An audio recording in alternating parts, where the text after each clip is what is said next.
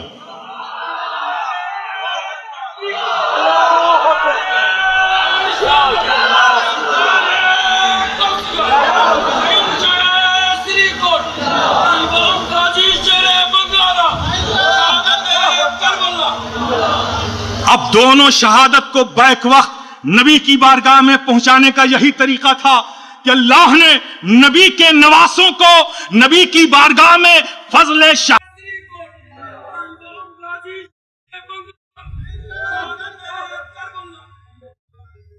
دونوں شہادت کو بیک وقت نبی کی بارگاہ میں پہنچانے کا یہی طریقہ تھا کہ اللہ نے نبی کے نواسوں کو نبی کی بارگاہ میں فضل شہادت پہنچانے کا بدل بنا دیا۔ دونوں نواسوں کو نبی کا بدل بنا دیا، نبی کا بدل بنا دیا۔ تو حضرت امام حسن کی جو شہادت ہوئی، پتہ ہی نہیں چلا کہ قاتل کون تھا، کیسے قتل ہوا، یہ شہادت خفی تھی۔ حضرت امام علی مقام کی جو شہادت ہوئی وہ شہادت جلی تھی، مارنے والا بھی معلوم ہے، کس جگہ پہ قتل کیا وہ معلوم ہے، کس نے کس کو مارا، ہر بات واضح ہے، روشن ہے۔ امام علی مقام کی شہادت جلی تھی۔ تو میرے پیارے یہ سمجھ لو کہ امام علی مقام کی شہادت دراصل امام علی مقام کی شہادت نہیں، مصطفیٰ جان رحمت کی شہادت ہے۔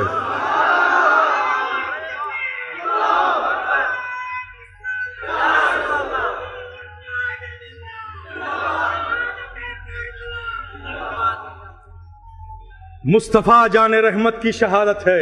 مصطفیٰ جان رحمت کی شہادت ہے، یہی وجہ ہے، اور مصطفیٰ جان رحمت کی شہادت ہے تو مصطفیٰ جان رحمت تو رحمت للعالمین ہے، ان کی رحمت کی ضرورت تو آسمانوں کو بھی ہے، ان کی رحمت کی ضرورت چمکتے ہوئے ستاروں کو بھی ہے، ان کی رحمت کی ضرورت سورج بے روشنی بکھیرتے چاند سورج کو بھی ہے، ان کی رحمت کی ضرورت تو نسیم سحر کو بھی ہے، ان کی رحمت کی ضرورت تو آسمانوں کو بھی ہے، ان کی رحمت کی ضرورت تو فرشتوں کو بھی ہے، ان کی رحمت کی ضرورت فرش والوں کو بھی ہے، ان کی رحمت کی ضرورت عرش والوں کو بھی ہے، ان کی رحمت کی ضرورت جنوں کو بھی ہے، ان کی رحمت کی ضرورت ملائکہ کو بھی ہے۔ جب سب کو ان کی رحمت کی ضرورت تو ان کی شہادت پر پھر سب روئے۔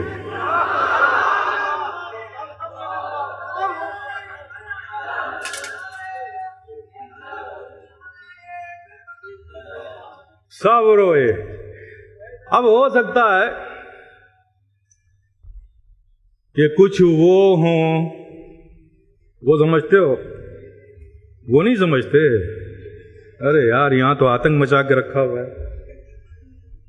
کچھ وہ ہوں کل آپ کو پکڑ کے گئے کہ بھائی یہ کیا بات ہوئی کہ شہید ہوں نواسے اور شہادت سمجھی جائے نبی کی، یہ کیا بات ہوئی بھائی؟ یہ کوئی بات ہوئی؟ کہاں سے کہاں فٹ کر دیا مولانا نے؟ یہ کوئی بات ہوئی؟ شہید ہو نواسا اور مولانا کہہ رہے تھے کہ نبی شہید ہوئے، یہ کیا بات ہوئی؟ جب تم سے پوچھے نا تو تم ان سے پوچھ لینا، یہ تیری سمجھ میں نہیں آتا، لیکن جب مجھے تو سمجھا دے کہ شہید ہوا تھا دمبا،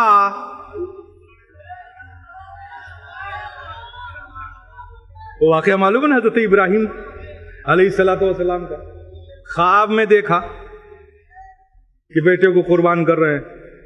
اب خواب کو سچ کرنے کے لیے بیٹے کو بتایا کہ بیٹے اللہ نے خواب میں یہ حکم فرمایا ہے، میں نے خواب دیکھا ہے، مجھے تمہیں قربان کرنا پڑے گا۔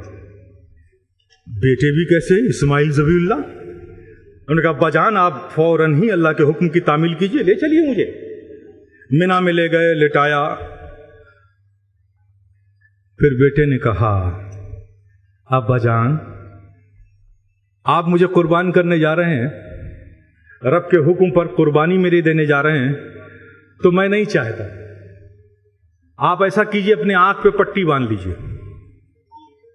یہ صحیح ہے کہ مجھے قربان کرنے میں آپ کے ہاتھ رکیں گے نہیں، یہ تو پکی بات، آپ اولو العزم نبی ہیں، لیکن یہ ہو سکتا ہے تھوڑا دھڑکن دل کی بڑھ جائے، تو میں یہ بھی نہیں چاہتا، آپ آنکھ پہ پٹی باندھ لیجئے اور پھر میری گردن پر چھری چلا دیجئے۔ سمجھئے نا؟ مشورہ دیا۔ حضرت ابراہیم علیہ السلام نے آپ کے مشورے کو مانا۔ اب اس میں بھی لوگوں نے نقطہ لگانا شروع کر دیا، ارے بھائی اگر آنکھ کھول کے بیٹے کو قربان کرتے تو وہ اور قربانی تھی، یہ آنکھ پہ پٹی باندھ کے نبی نے قربانی کی، یہ تو کمزوری کی بات ہے۔ ارے ظالم، آنکھ پہ پٹی باندھ کر قربانی کی، یہی تو اصل قربانی تھی۔ اس لیے کہ اگر حضرت ابراہیم آنکھ پر پٹی نہ باندھتے، اور رب کو تو منظور ہی نہیں تھا کہ حضرت اسماعیل ذبح کیے جائیں، رب تو پہلے ہی فیصلہ کر چکا تھا کہ جب ابراہیم اپنے بیٹے کو لٹائیں گے، چھری چلائیں گے تو دمبا پیش کر دیا جائے گا۔ رب کا تو فیصلہ تھا کہ حضرت اسماعیل ذبح نہیں ہوں گے، یہ فیصلہ تھا۔ اور اگر پٹی کھول کے قربانی کرتے تو بچے کی جگہ دمبا آتے تو چھری کس پر چلتی؟ دمبے پہ نا۔ تو اس میں کون سا کمال تھا؟ کمال تو یہ ہے کہ آنکھ پہ پٹی ہے، حضرت ابراہیم علیہ السلام چھری چلا رہے ہیں، انہیں کیا خبر کہ چھری بیٹے پہ چل رہی ہے کہ دمبے پہ چل رہی ہے، انہیں کیا خبر؟ تو میرے پیارے ذرا ان سے پوچھو، ارے نادانو، جب ایک دمبا نبی کا بدل ہو سکتا ہے، اس کی قربانی نبی کی قربانی ہو سکتی ہے، قربان ہو دمبا اور حضرت اسماعیل کہے جائیں ذبیح اللہ، قربان ہوگا دمبا اور کہے جائیں گے حضرت اسماعیل ذبیح اللہ۔ ارے جب ایک دمبا نبی کا بدل ہو سکتا ہے تو پھر وہ نواسا نبی کا بدل کیوں نہیں ہو سکتا؟ وہ نواسا جو راکبے دوشے پیغمبر ہے، وہ نواسا کہ نبی سجدے میں ہیں اور حسین کریمین جب آپ کے شانے پر بیٹھ جاتے ہیں تو نبی رب کی عبادت کو بڑھا دیتے ہیں، رب کی عبادت کو بڑھا دیتے ہیں۔ سبحان ربی الاعلیٰ۔ خیال ہے حسین کا، عبادت ہے رب کی، سجدے میں سر ہے، سر جھکایا نبی نے خدا کے لیے، عبادت کر رہے ہیں خدا کی، تسبیح پڑھ رہے ہیں خدا کی۔ سبحان ربی الاعلیٰ، سبحان ربی الاعلیٰ۔ عبادت نبی کی ہے، عبادت میں سجدے میں ہے نبی، اور خیال کس کا ہے؟ حسین کا۔ سبحان ربی الاعلیٰ۔ حسین اترے کہ نہیں؟ سبحان ربی الاعلیٰ۔ حسین اترے کہ نہیں؟ سبحان ربی الاعلیٰ۔ حسین اترے کہ نہیں؟ عبادت رب کی ہے، خیال حسین کا ہے، نبی سجدے کو بڑھاتے جا رہے ہیں۔ اس لیے کہ نبی اس لیے سجدے کو نہیں بڑھا رہے تھے کہ حسین سوار تھے، بلکہ نبی نے سجدے کو اس لیے بڑھایا کہ دین سوار تھا، دین سوار تھا۔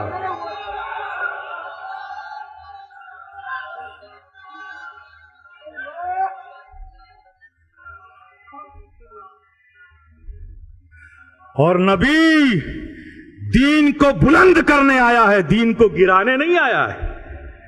نبی نے سجدے کو بڑھا دیا ایسے حسین، اور نبی نے، آپ دیکھو نا، پرورش کی، دمبا نبی کی قربانی کا بدل ہو جائے گا، اور وہ حسین جن کی نبی نے پرورش کی ہو وہ نواسا نبی کی قربانی کا بدل نہیں ہوگا۔ میرے پیارے امام علی مقام کی قربانی، شہادت دراصل مصطفیٰ جان رحمت کی شہادت ہے۔ یہی وجہ ہے کہ قریہ قریہ، گاؤں گاؤں، شہر شہر، اس پوری کائنات ارضی پر کوئی ایسی جگہ نہیں ہے جہاں امام علی مقام کی محفلیں نہ ہوتی ہوں، جشن نہ منایا جاتا ہو۔ اب بات یزیدیوں کی چھوڑو، یزیدیوں کی چھوڑو، اب یزیدیوں کے دماغ کی حالت دیکھو، کیا دماغ ہے ان کا۔ ہم اہل سنت والجماعت کے، اہل محبت پر کمنٹس کرتے ہیں۔ کیا کمنٹس کرتے ہیں؟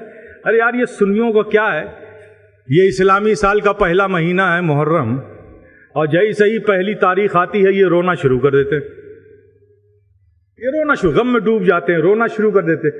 بتائیے صاحب، سال کا پہلا دن آدمی کو رو کے شروع کرنا چاہیے؟ پورے سال یہ روئیں گے؟ ارے خوشی میں شروع کرنا چاہیے۔ اس طرح کی باتیں کرتے ہیں۔ ارے ظالموں، پلٹ کر تم ان سے پوچھنا کہ اچھا جب تو پیدا ہوا تھا تو ہنستا ہوا دنیا میں آیا تھا کیا؟ تو بھی تو روتا ہوا آیا تھا نا؟ تو تجھے تو کسی نے منحوس نہیں کہا کہ باپ پوری زندگی روئے گا۔ میرے پیارے امام علی مقام کی شہادت مصطفیٰ جان رحمت کی شہادت ہے، اور نبی نے اسی انداز پہ آپ کی پرورش کی۔ ایک بار نبی مدینہ شریف میں مسجد نبوی میں خطبہ دے رہے تھے، جمعے کا خطبہ۔ کس انداز پہ پرورش کی دیکھو، جمعے کا خطبہ دے رہے تھے۔ خطبہ دیتے دیتے اچانک حجرے پاک سے حضرت امام علی مقام، بہت چھوٹے تھے، اندر مسجد میں آئے۔ نبی خطبہ دیتے دیتے آپ کی نظر حضرت امام حسین پر پڑی۔